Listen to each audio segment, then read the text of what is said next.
We turn now to major developments in the sexual assault lawsuit against Prince Andrew, the son of the Queen of England. That lawsuit will move forward in court after lawyers for the British royal family failed to convince a judge to dismiss the case.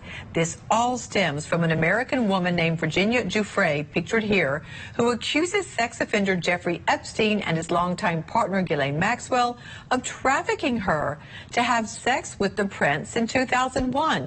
When she was just 17 years old.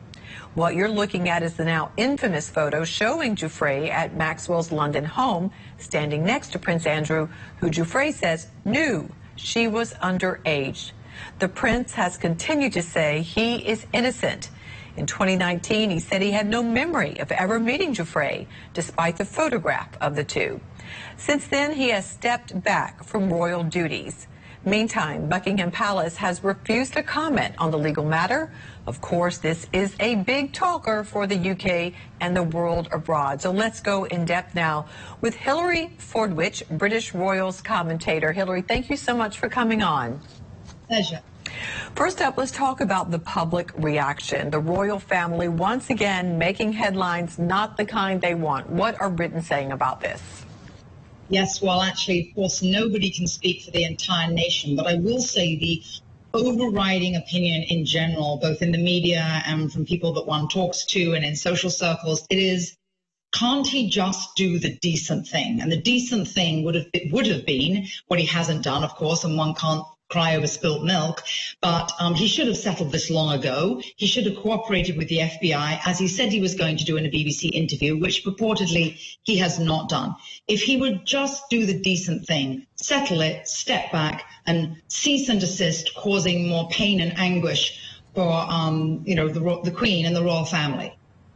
So here we are now. He didn't do that. What kind of position does this put Prince Andrew in? As you mentioned, he's already scaled back his duties since this allegation first arose. So it appears he has few legal options right now. Right. He only really has the few options. And I'm not a legal expert, but right. I will tell you that generally it is that he can either settle this, and initially, while Virginia Giuffre had intimated that she was willing to settle, he had been rather bullish, Prince Andrew had been rather bullish and said that he would not settle. Now, purportedly, allegedly, there are discussions or at least some willingness to settle, but she now, again, it's been said that she does not want to settle and that she only would if he would offer a very public apology. And the situation also in terms of the court of public opinion, which is sort of the other court, he's in a lose-lose situation because, of course, he could either theoretically, win in court, but he would still lose because there's so much discovery that would need to take place. And that would be dirty laundry that would need to be aired. We also saw that, of course, with the Meghan Markle case, where she had, conveniently forgotten that she had worked with those that on the book Finding Freedom, and then she had to make a very public apology. That would be the least of it for him. In that case, of course, there were a lot of texts and emails that came to light. There would be much more than that in this case. Already what has happened in terms of the court of public opinion, the military top brass, and of course he holds 9 honorary titles, the military top brass has said that this is absolutely unacceptable. They've actually said that this is a ghastly situation. He is the colonel of the Grenadier Guards, and the Queen's Jubilee, of course, is coming up in June. Right. One of the initial functions would be for him to be, as the colonel of the Grenadier Guards, to appear at the Trooping of the Colour, which would be one of the kickoff events. Well, needless to say, the Grenadier Guards does not want him out in front, and it has not been stated publicly, but it is purported that all the top brass in the military to do with those 9 honorary titles wants him to do the decent thing, which is to step down. Right. Well, the palace has said it will not comment on an ongoing legal issue, but this is the Queen's son in a serious allegation. Can they stay mum? Should they? Well, a few things here. There are different opinions in royal circles. Of course, the Queen is massively, very unfortunately, conflicted. This, of course, Prince Andrew is her son. Prince Charles and Prince William have taken a rather different tact. I would say that it's rather well known that Prince William hasn't been close to his uncle, and is to say disgusted is an understatement in terms of this behavior, his conduct.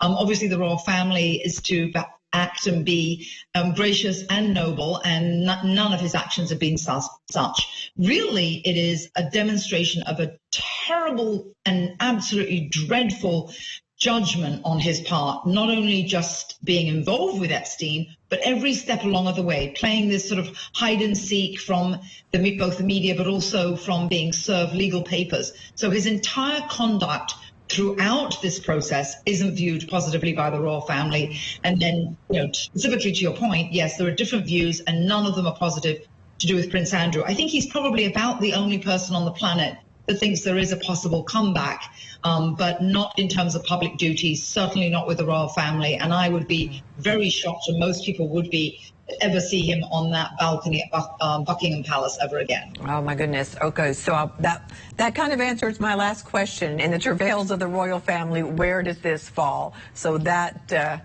kind of explains it, doesn't it? Yes, and in the YouGov polls, which rank the popularity, obviously it's no surprise that the Queen is always right at the top. He has plummeted. He, at one juncture, a number of years ago, was right at the top of popularity, but he has sunk to the very bottom. He's ninth in line in terms of succession. But even his title, the Duke of York, that's at the bidding of the Queen. That eventually could be removed. But it would be by statute, and that would be needed to be ruled upon in Parliament by both the Houses of Commons and the House of Lords. And if they ruled to remove it, then the Queen would have to ascend also, but it theoretically could be removed. And his honorary titles, again, one is hoping that he will do the decent thing and step back and step down. However, I will say one thing. All of us, everyone, by English common law and in the United States as well, everyone is innocent until proven guilty. True. The problem, he had what is in the UK referred to as a home goal in soccer terms. That is that he shot himself in the foot with that interview with Emily Maitlis. Right. On Absolutely. He shot himself in the foot in that. And the last point I have to make is that, very unfortunately, he's contradicted himself also with his attorneys, because his lawyers, of course, were hoping that the entire case would be dismissed based on the fact that she had settled with Jeffrey Epstein for $500,000 years ago. But he had said that he never even knew her and has never met her. Well, how did he expect to be part of the defendant? Well, the contradiction himself there. Right. It's been going downhill for some time, and now it's at the bottom for him. Could be some dark days ahead. We appreciate your insights and your time, Hilary Fordwich, British Royals commentator. Thank you. Pleasure.